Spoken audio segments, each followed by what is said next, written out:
Hello and welcome to Raising the Standards. Jacoby with you with my buddy Bill Wolverton as we bring you another day of the internet's finest hour anywhere. We're delighted to have you join us. Good show today. We'll be chatting in a few moments with Noah Luce, who is the assistant artistic director of the New Canon Theater, which is a marvelous group. And I'm a big believer in live theater, and I hope you enjoy it too. And he'll fill us in a little bit on that background, how that all came together, and also what productions they have coming up. We will talk to Noah in just a couple of minutes. Then we will talk to my buddy Michael Henderson from what used to be the club at Pasadena and is now TPC Monterey at Pasadena, a wonderful golf course and a phenomenal club that is very old school in attention to service and detail. We'll find out about their new branding and some exciting things they've got going on. Finally, Bill, we will have weekend liner notes. Oh, yeah. We'll talk about Julie London. You were supposed to bring me somebody. I was supposed to bring you a look-alike for Julie London. Yeah, I don't see her. No, you don't. I couldn't. It's not like I haven't been looking. Okay. But some interesting trivia, which we've got into a kind of a pleasant rut that we did last week as well with talking about the Midnight Cowboy. So okay. We'll talk about a film called The Girl Can't Help It on Weekend Liner Notes. What's new in your world? I'm off to Scotts Valley after this, and I have to brave, like a salmon going upstream. I'll be braving the traffic. I just have some weekend errands to do. It's all coming over this way, right? Oh, yeah. And the Potsdamo exit is closed. No, it's not bad going towards Scotts Valley. That's why I'm the salmon going upstream, right? Exactly. Getting back, you're... Yeah, so I'll just allow time. But that's how Santa Cruz in the summer. We love tourists because they bring our money. That's right. I remember at the old studios when we, Rachael and I would have a guest on from Los Gatos, and they go, what is it, about 35 minutes? No, I said, trust me. Particularly during the summer. You might want to leave a few minutes early. Just a little. Yeah. So we were talking last week with Colleen Bailey, formerly of Monterey Jazz, and now what did we describe her as? The Supreme Allied Commander of... Oh, among other things. Among other things, Salinas Valley Chamber of Commerce. She made a suggestion. We're talking about your dad, who's a deacon. Yeah. And talking about how it's such an interesting job. I guess we an call ordained it a job, minister in the Catholic Church. Yeah, it's not the same as a priest. Right. We're going to get him on maybe next month or in September. I'll ask if he'd be interested in that. Yeah, and talk about that. Now, are you a deacon? No. That takes a lot of work to be a deacon. You got to study, you got to write. It takes years. Well, it takes a run off your bucket list. No, I'm a lay minister. That's an unordained person, so a volunteer, let's say. A volunteer. I'm an extraordinary Eucharistic minister. Can your father give absolution? I don't know. That would be something to ask him if we get him on. Because he performs. Question I'd have, I'll tell you that. He performs sacraments and does all sorts of stuff. They don't hear confession, so I'm going to guess no, but I don't know. They probably couldn't. But who knows? The church is mysterious enough. And we did ask last week about exorcisms. He can't do that. I'd be surprised. I tell you what, if I could get someone when my kids were little, if I could have gotten someone that could do an exorcism and an absolution, well, I would have been the perfect parent. That would have been great. You get the demon out. How do you know they don't come back? Well, you'd be like They do. They when they're two, then they leave until they get to be teenagers. So do you have to get a subscription to the exorcisms? I would like to keep an exorcist on call or on retainer, as it would be. Yeah. Well, I alluded to a few moments again the New Canon Theater Company. With us on the line, Noah Luce, and I know I pronounced it wrong, Noah, but how are you, my friend? I'm doing great, and you pronounced it perfectly. I did. Well, a blind squirrel on that deal. Say hello to my co-host, Bill. Hello. Hi, Bill. How's it going? Very well. Nice to meet you. Thank you, Noah, for taking time to chat with us today. As I was saying, I am a huge believer and fan of live theater, and as far as I'm concerned, there's not enough of it. And you guys are filling what is, I think, a large void from the cultural side in this area. Although there's a lot going on, there can be a lot more. Tell me about the New Canon Theater Company and how it all came together. Absolutely. Well, first off, I have to say thank you for loving live theater and supporting it. It's my lifeblood and my colleagues' lifeblood, so we're really excited to tell you about who we are. So New Canon Theater was founded in 2022 by our founders, Justine Stock, who's our managing director, and J. Matthew Gordon, who's our artistic director. Again, I'm Noah Luce. I'm the associate artistic director and the director of our current production, Life Sucks. New Canon was incepted because we felt that there was a bit of a gap in the theater scene here. We have amazing theaters locally, all up and down the coastline, from Santa Cruz Shakespeare in Santa Cruz to the Western Stage in Salinas to Pack Rep in Carmel. And we have some other awesome theaters like Paper Wing in Monterey and Enchantrix, who moves around like we do. But for us, we were missing in this kind of Monterey County area more of a classical Shakespeare bent and a new works focused bent. And so when Justine and Justin came together, they were really passionate about, really filling that void. And they started with doing tavern Shakespeare, actually. So doing full stagings of Shakespeare in bars. And I had worked with Justine and Justin in different capacities. And unfortunately, I was never able to partake in one of their shows because I was busy doing others. And in their first main stage production of Macbeth, the Scottish play, I came in and co-directed that with J. Matthew Gordon. And then after that, they asked me to join the company. And from there, we're now in our third year and in our fourth season of producing. So it's pretty incredible. Now, you're a local boy, right? I am. I was born at Dominican Hospital in Santa Cruz. Good for you. And you went to, did you go to the college here? I did. So my college journey kind of took me all around California. My dad, before the earthquake in '89, he owned 3 car dealerships, one in Watsonville, one in Santa Cruz, and one in Monterey. And so I grew up kind of all around this area, went to school in Santa Rosa for high school, and in college I did, it's so weird to think that now I've done 5 different schools, but I did a school in Santa Maria, which then took me to Seattle at Cornish College of the Arts. And then after Cornish, I was just acting professionally in Seattle for about a decade. And then I realized I wanted to teach. So I went to UC Santa Cruz, became a banana slug, and did a grad program through the theater arts program there. Shout out, it's an amazing program.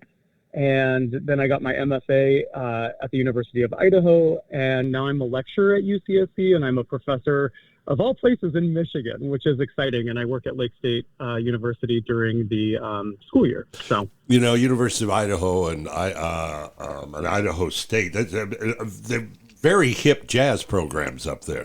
They do, I think they do a Thelonious Monk event up there, don't they? I don't know if they do. I attended, my schooling was all remote. I did do a residency there, and their music program was incredible. I can't say that. No. I hope there's not going to be a quiz on that, because I can't repeat all that. Well, what's interesting that you guys are doing, and you're talking about really deeply rooted in the history of this country and Europe's drama, is the idea of packing up the show and traveling to a new town. And while you're not necessarily doing that, you're changing venues, and I find that very exciting. Yeah, we kind of call ourselves a pop-up theater company, and we have been so fortunate in our short time here in the area to work at so many amazing locations, from the Outdoor Forest Theater, where we just did Othello, and to the earlier this season, we did a really beautiful production of an Iliad at Monterey's First Theater, and we were the first professional production in over 30 years because they had recently had a remodel, and it's so exciting to be able to pop up in these different areas and speak with new communities and be in conversation with people around theater and getting smaller areas excited. And making it more localized for them, Sometimes when you live somewhere, if there's not something near you, you're always traveling. So, Well, the old cliche, spread the good word. You're actually bringing the good word to folks. I'm gonna bring up a phrase and then ask a question to define it. Are you equity? Yes. Okay. Are you guys? And what does that mean? Is it a union form of union? Absolutely. So, it's kind of an interesting thing. So there's a few different unions in the theater. So Actors Equity Association is usually what people refer to when they say, as a theater equity, which means that the actors whom we hire can be members of that organization. So it's kind of interesting because there are many different types of theater companies with different contractual agreements with Actors Equity.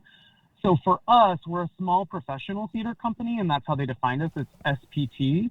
So 2 to 3 members of every show that we do are equity members. So in this current show that we're doing, Life Sucks, we have our artistic director, J. Matthew Gordon, and Santa Cruz local favorite, Patty Gallagher, as one of our other equity members.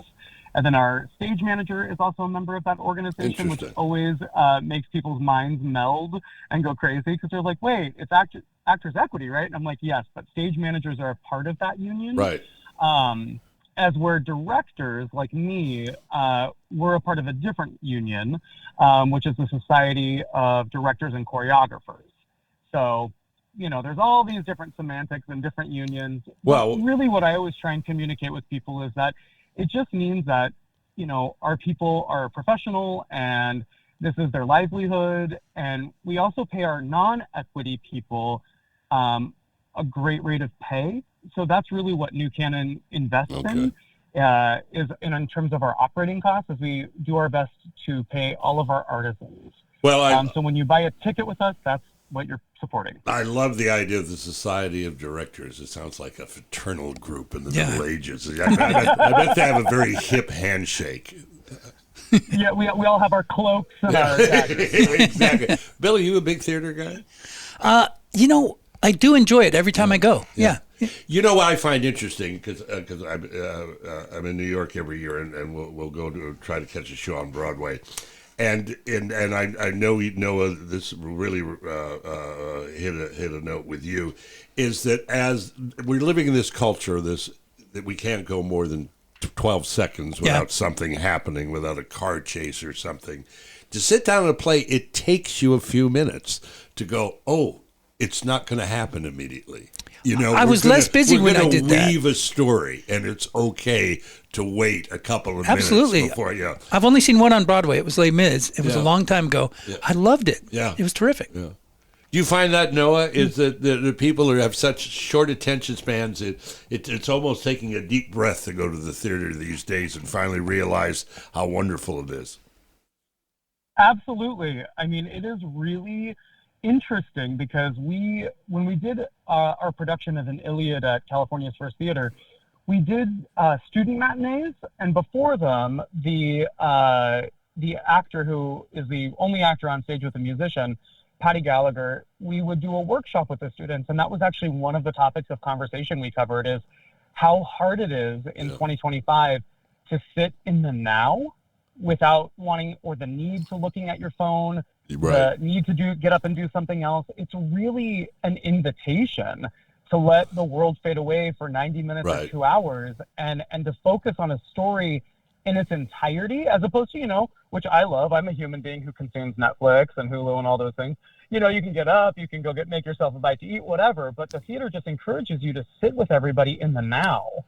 And one of my favorite studies that's ever happened was, and I could be misquoting, but around 2016 or 2017, in England, they did a study about theater goers, and they were looking at their biometrics during a show, and they found that the audience's heartbeat started to sync up as they watched live theater together. Oh, and I just thought, what a beautiful thing. It is. It is indeed the whole idea of a group of young people as the curtain goes up on the Iliad as they chant, "Where's the one-eyed guy?" You know, he'll be here in a while. Give it a minute. Anyway, real quickly, we got a couple of minutes. Tell us about your new production of Sucks, where it is, how folks can find out more. Absolutely. So our production of Life Sucks by Aaron Posner is an amazing, as he says, loosely adapted version of Chekhov's famous play Uncle Vanya. It is a beautiful modern retelling. It is so beautiful, kind, scary, and humorous. It kind of has it all. It has 7 actors who, they're basically a small family unit living where they are. It's a meta-theatrical play. So they'll look at you and ask you a question. And it really dives into life's deeper meanings and what it is to be a human being living today. Posner's script might be, I always feel this way as a director when I'm working on something, but it might be one of the best things I've ever read, and bringing it to life with this cast has been an absolute pleasure. We are performing this in Moss Landing, at the Point in Moss Landing. So when you're driving down the one, you will see the inn on Moss Landing on either your left or right, and we're in the big circle building that has the 4 Leaf sign on it. Okay. Everybody's probably seen it as they're traveling, but we have over the last 5 days converted it into a full theatrical space, set, Very audience, cool. lights, sound. So And when are you opening? Yeah, we open this coming Friday, August 1st. We play for 3 weeks, and you can find out all the details at our website, www.newcanontheater.org. Noah, delighted to have you join us. Thank you, my friend. What a pleasure it was to be here. Thank you both. It was lovely to meet you. And we should point out that Canon is with 1 N for folks searching for the theater, not 2, right? Yes, please. Maybe 2, right. But not 3. 2, no, well, you're right. You're absolutely Sorry. right. 2, but not 3. See what Rosemary has to deal with? That's as I'm shooting my mouth off, the word Canon comes to mind. Anyway, Noah, have a great day and a great weekend, and break a leg, and I'll try to get over to say hello. Oh, thank you so much. Have a great day, you two. Thanks. Bye-bye. Take care. Good guy. Yeah, that sounds great. Yeah, that'll be fun. Yeah, we should get out to that. You always say stuff like that. I know. And you have time to do it. Oh, I don't have time. Go enjoy it for me. That's right. Something that I have enjoyed, and you as well. You've become a bit of a fan, I guess, as of late. Chuck Mangione. Who, you know what? I liked him already. Yeah. But wait, what's it called? A flugelhorn? Flugelhorn, yes. Yeah. And he is. He was amazing, and he did a lot of wonderful things. And at some point, we'll play Children of Sanchez. Can't do it today. It's like 14 minutes, and it's magnificent. Wow. It really is brilliant. But we're waiting to hear from Michael Henderson from TPC Monterey at Pasadena. But let's hear a little Mangione. You are listening to Raising the Standards, the Internet finest hour anywhere.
Chuck Mangione, give it all you got. He did some really remarkable stuff, Bill. Agreed. Yeah.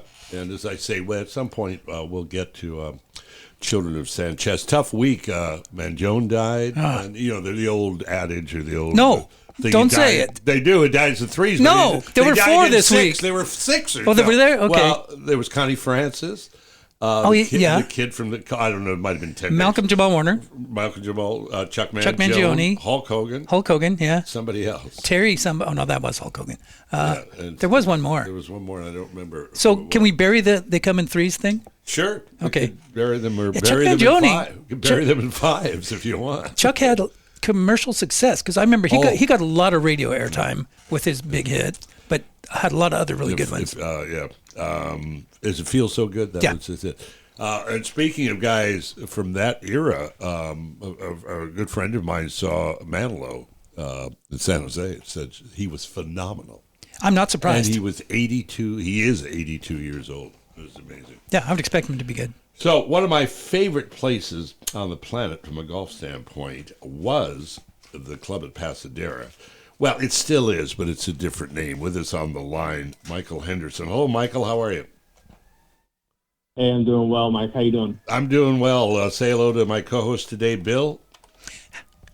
Howdy. Bill, how we doing? Doing swell. Thanks for being here. So, as I say, it used to be my favorite. It's not that it still isn't one of my favorites, but the fact is we've got a new name. We're rebranding, and it's the Monterey TPC Monterey at Pasadena.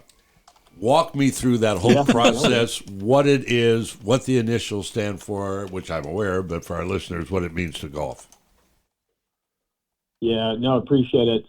Very exciting time for us here. So in the past month, we've essentially come to an agreement with TPC. So it's a partnership with TPC.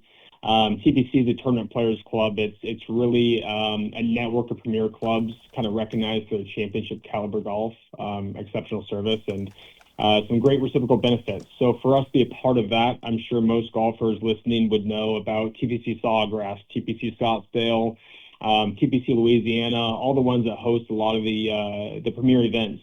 So for us to be the kind of the first and only TPC club on the Monterey Peninsula is very exciting for us. So we will be known, as TPC Monterey, or the longer version, TPC Monterey at Pasadena.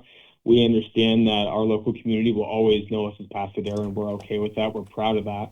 But to be a part of the TPC portfolio is something that's really important to us. Well, some folks will still know you as Nicholas, which you were as the great Jack designed the course.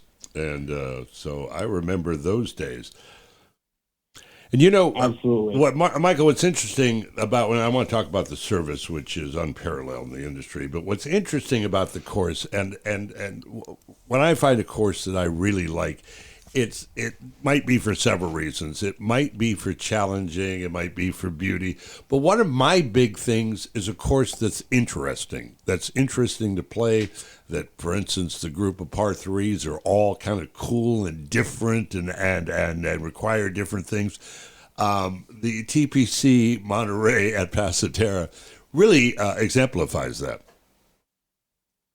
Yeah, no, completely agree with you. I think this course is one that the first couple times you come out here, it might get you a little bit, but when you play it that third, fourth, fifth time up to, 200 plus rounds, as a regular member, the playability on a day-to-day basis is, to me, almost unparalleled in this area. I mean, obviously we sit on a peninsula with, 15 top 100 golf courses, but having the Jack stamp kind of on our golf course, being able to come out here, whether it's the win or the pin position, every day you got to play this course a little bit different, and it can be challenging.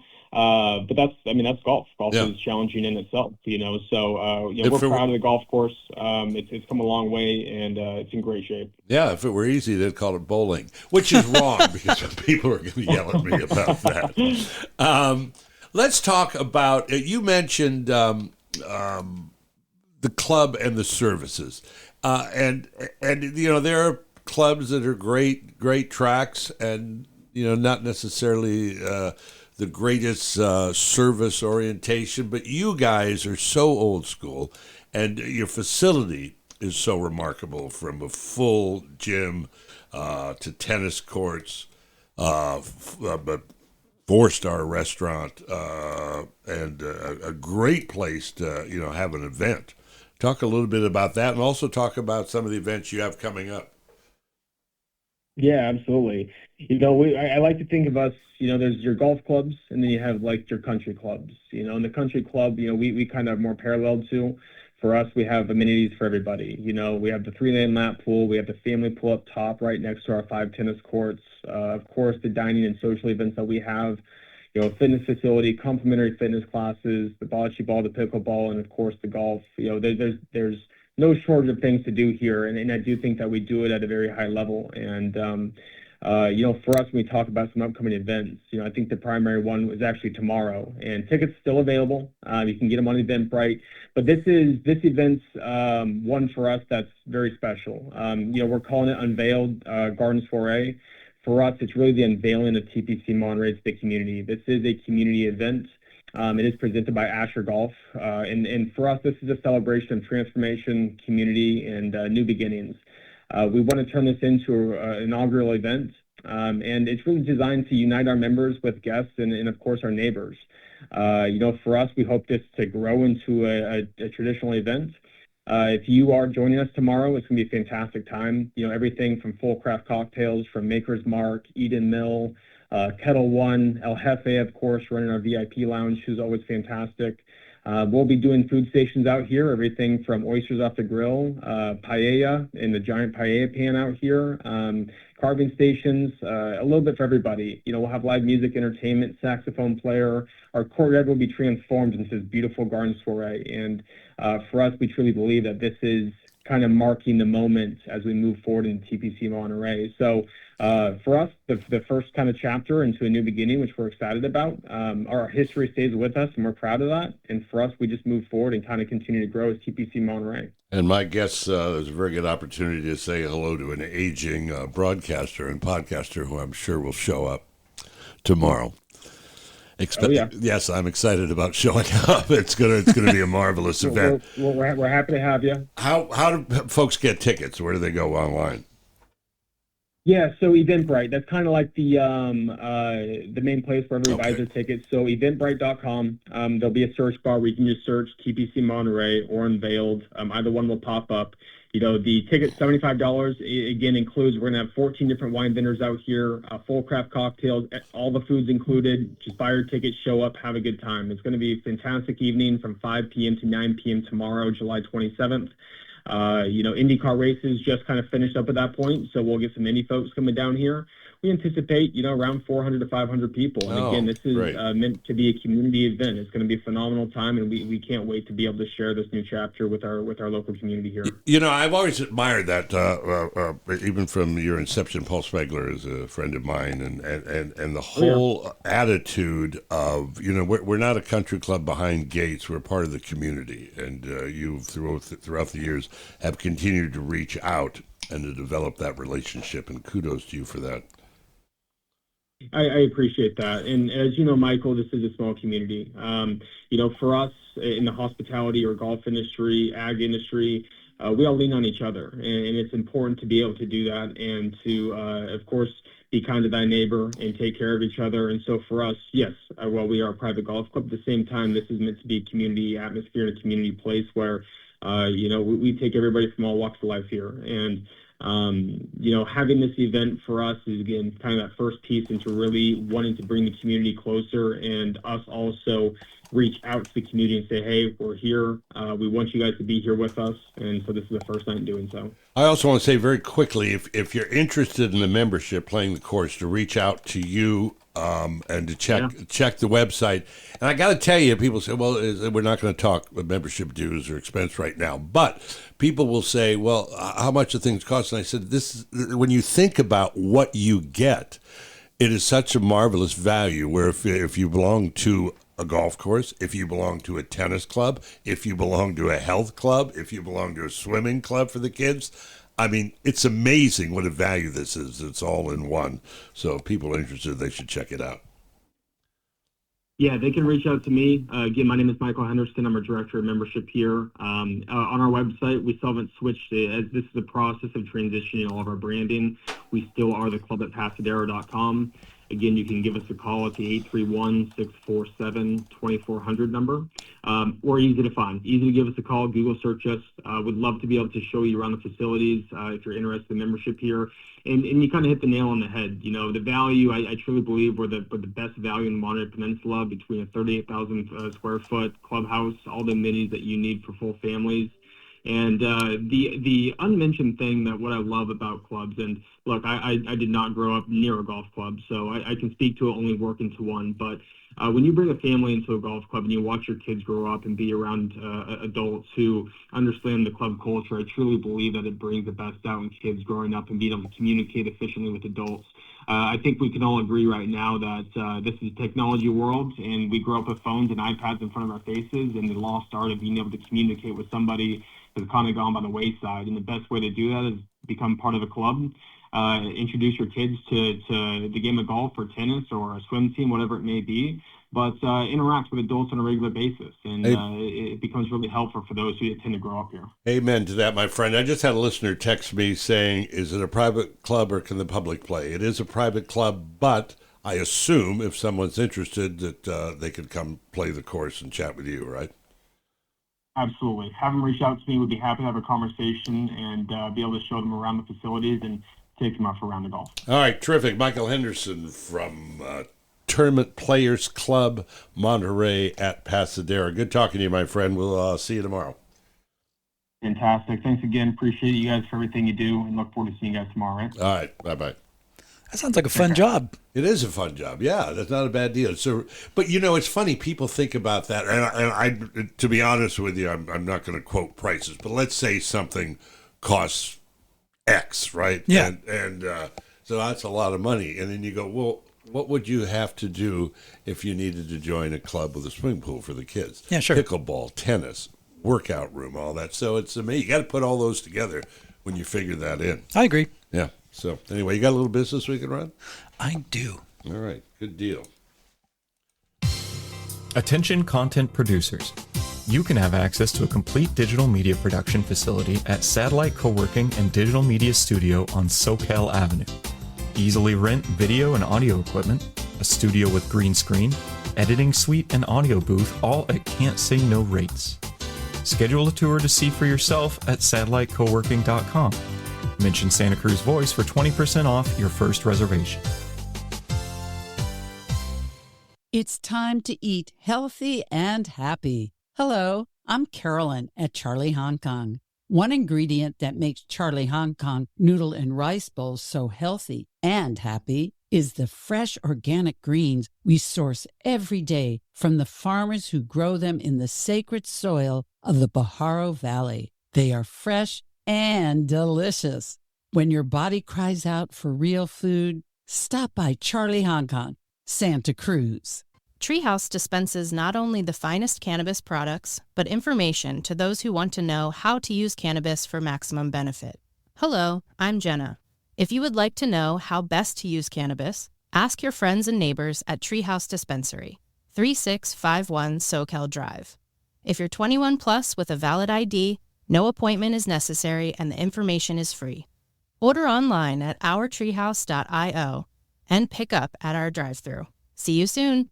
About that first impression. Hi, this is Bettina McBee from Bettina's Buzz on SantaCruzVoice.com. And that first impression is my business card created by Dynamic Press. It is my favorite business card. It gets everybody's attention right away. If you want to make a good first impression, get your business cards and any printed media at Dynamic Press. And tell Angelo Bettina sent you. So let's, we're going to do liner notes, but before we do, we're going to talk a little bit because we're going to feature Julie London. Nice. And yeah, excuse me.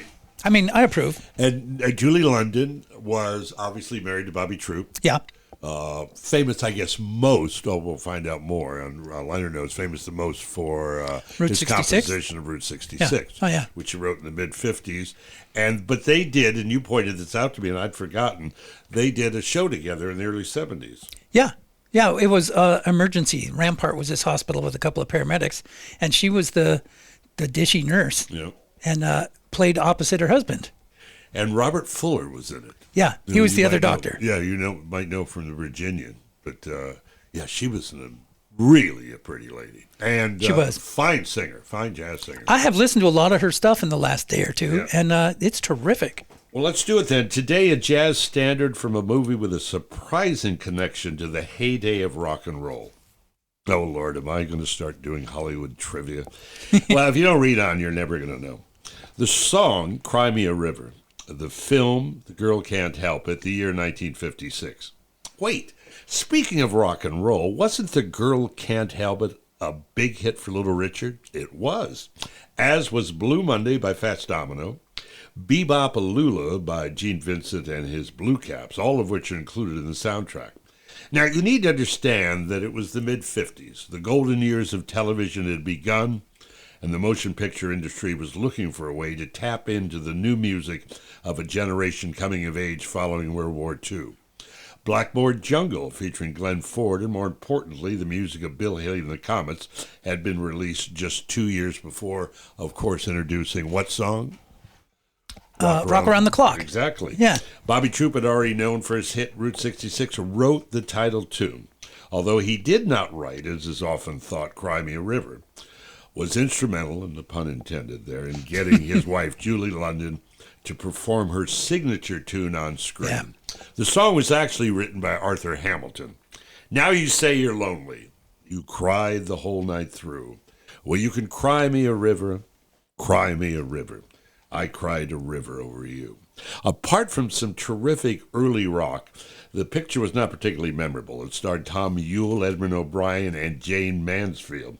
There is, however, a wonderful scene of a drunken Ewell fantasizing that his lost love is still in his life.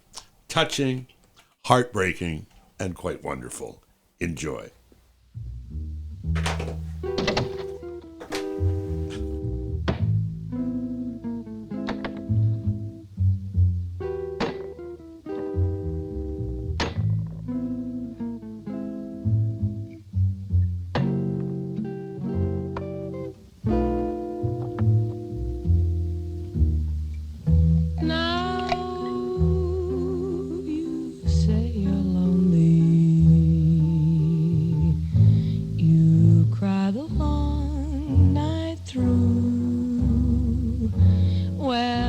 Cry me a river, cry me a river.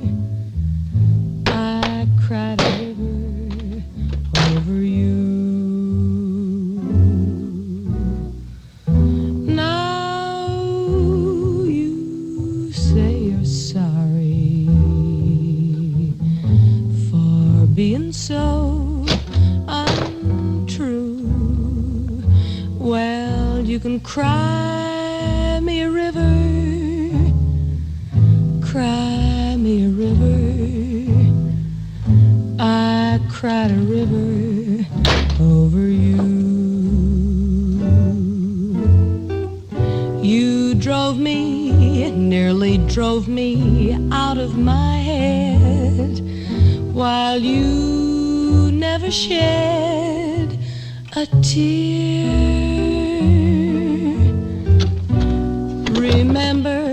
I remember all that you said.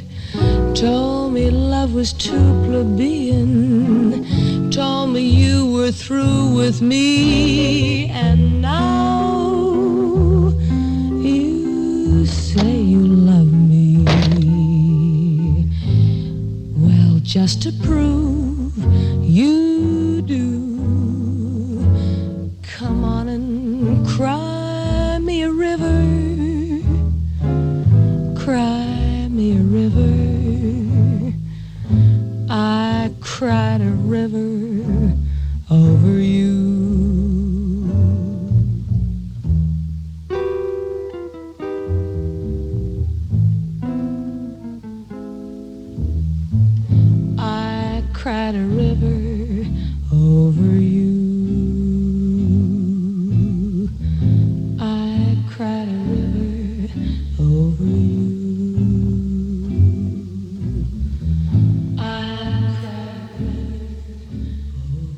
tell you what, I'll use my usual line that if you don't like that, check your toe for a tag. Yeah, no kidding.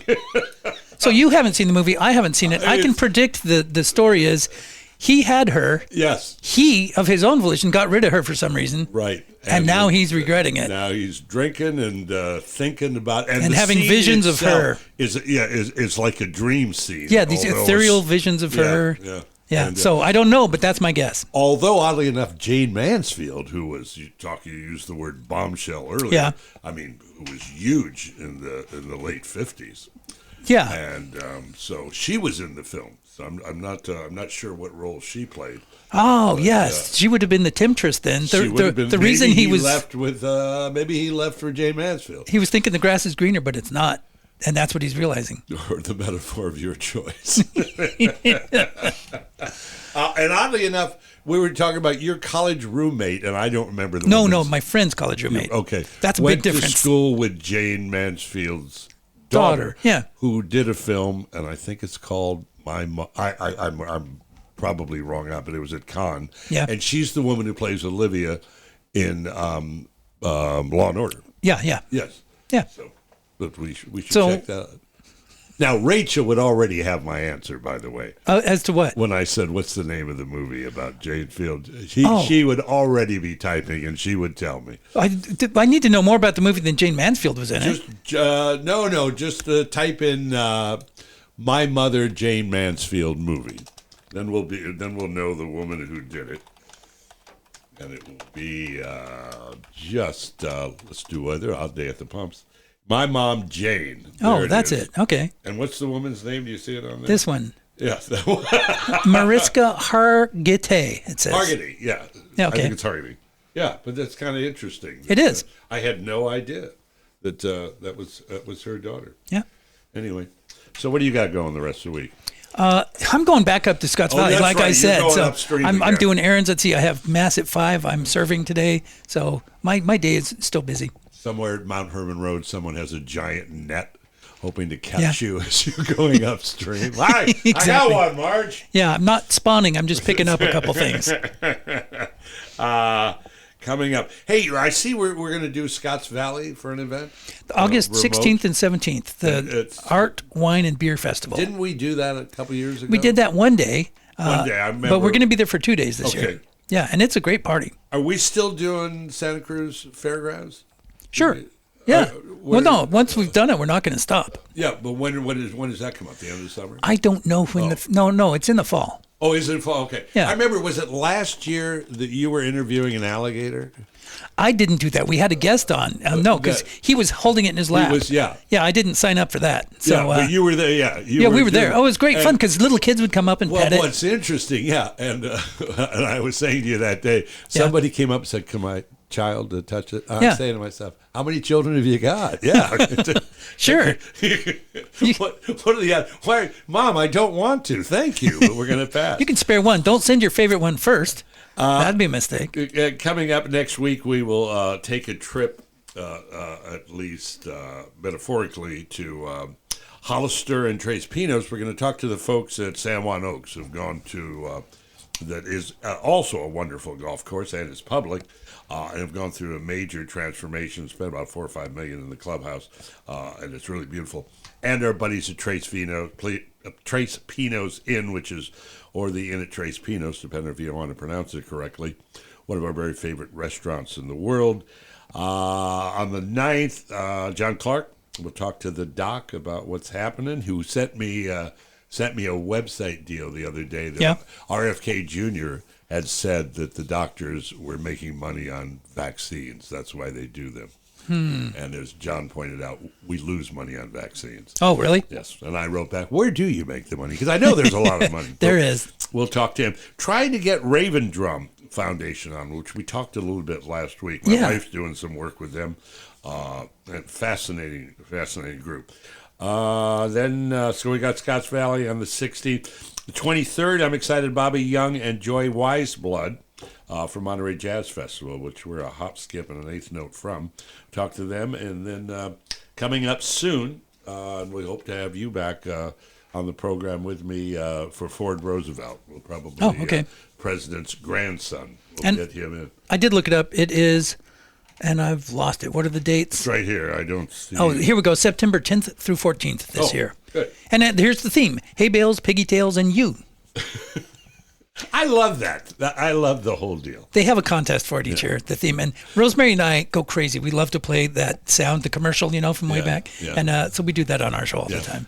And you have things that you could never imagine being fried.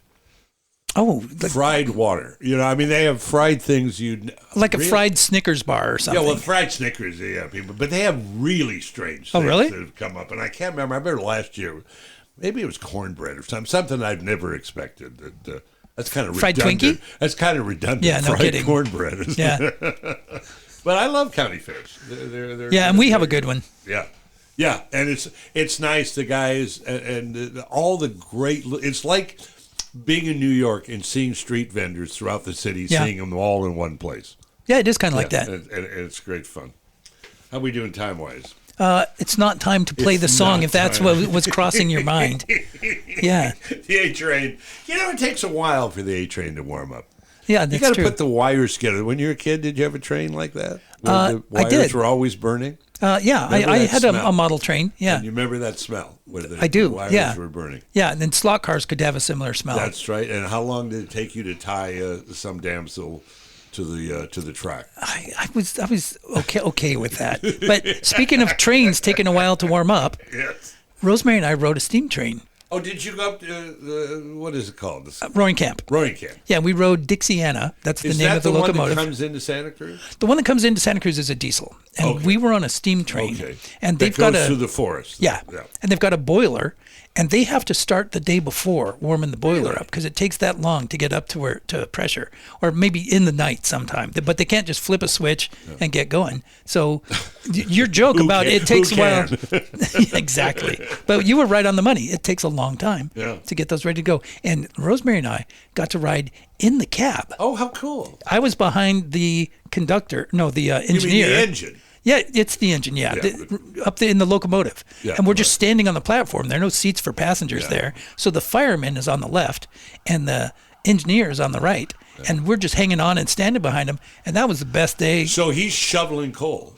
It's actually oil. It's not oil? coal now. But yeah, he's controlling the flow of oil. Cans of oil. Yeah. He's got the Pennzoil right there. Sprocket. Exactly. Yeah. And he's keeping the fire going and looking at the gauges and the temperatures and everything. And wow, cool! That's a cool little trip. I'm getting excited just telling you about it. Well, the one that comes, and I've taken that one, but I've never taken the one that comes into Santa Cruz. I've done that too. Down by the boardwalk. It comes down by the boardwalk, just parks there basically, and you can get off and then take a later train home. So you can go to the boardwalk too, not just ride the train. And at Christmas, there's a special one. See, that'd be fun. Yeah, it's great. You ever done the wine train in Napa? Never done that. No, me neither. No. I did the tequila train, but it was just a kind of an open. It was a convertible. A tequila train? No, it was two convertibles that drove from Oaxaca to San Diego. That makes a lot more sense. Well, I don't know how long you've lived here, but a long time ago, they had a 300-foot trestle in the hills above Felton. And really? Yeah, and it was sort of a spiral, and the train would climb up it, and it burned in the 70s, and it was tragic. And I remember that day. I was probably out here, but I vaguely remember that, because that used to go to Los Gatos, didn't it? There was a train to Los Gatos. This was the tourist train, though, in the hills that people would ride. And these days, you ride up to that burnt-out trestle, and then you back up, and you have to take a different route because they never rebuilt it. I know the, what is it called, the Starlight Express? My dad and my sister did that. It was great fun. Well, if you take that through Folsom, they have that extraordinary turn that you can actually see the back of the train. Oh, did they really? The turn is so big. Oh, that's cool. Anyway. So now you know more than you possibly could want to know about the A train, but mercifully, you can now be aware that the A train is on its way in, and I'm on my way out. As always, this show has been for Mark, for Georgianne, and for you. Thank you to Noah Luce, to Michael Henderson, and my buddy Bill Wolverton for being part of today's show. Until next Saturday at noon, right here on Santa Cruz Voice, and anytime on your favorite streaming service when we once again raise the standards. I'm Jacoby. I'll see you soon.